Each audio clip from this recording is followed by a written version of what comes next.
ہم نے ان لوگوں کی اسی طرح آزمائش کی ہے جس طرح باغ والوں کی آزمائش کی تھی جب انہوں نے قسمیں کھا کھا کر کہا کہ صبح ہوتے ہوتے ہم اس کا میوہ توڑ لیں گے اور انشاءاللہ نہ کہا، سو وہ ابھی سو ہی رہے تھے کہ تمہارے پروردگار کی طرف سے راتوں رات اس پر ایک آفت پھر گئی، تو وہ ایسا ہو گیا جیسے کٹی ہوئی کھیتی۔ پھر جب صبح ہوئی تو وہ لوگ ایک دوسرے کو پکارنے لگے کہ اگر تم کو کاٹنا ہے تو اپنی کھیتی پر سویرے ہی جا پہنچو۔ سو وہ چل پڑے اور آپس میں چپ کے کہتے جاتے تھے کہ آج وہاں تمہارے پاس کوئی فقیر نہ آنے پائے، اور کوشش کے ساتھ سویرے ہی جا پہنچے گویا پیداوار پر قادر ہیں۔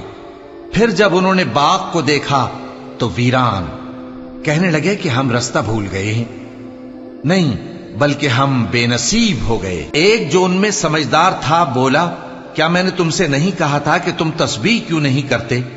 دوسرے کہنے لگے کہ ہمارا پروردگار پاک ہے، بے شک ہم ہی قصوروار تھے۔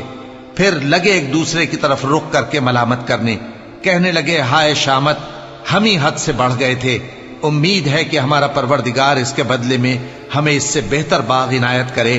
ہم اپنے پروردگار کی طرف رجوع کرتے ہیں، دیکھو عذاب یوں ہوتا ہے اور آخرت کا عذاب سب سے بڑھ کر ہوگا، کاش یہ لوگ جانتے ہوتے۔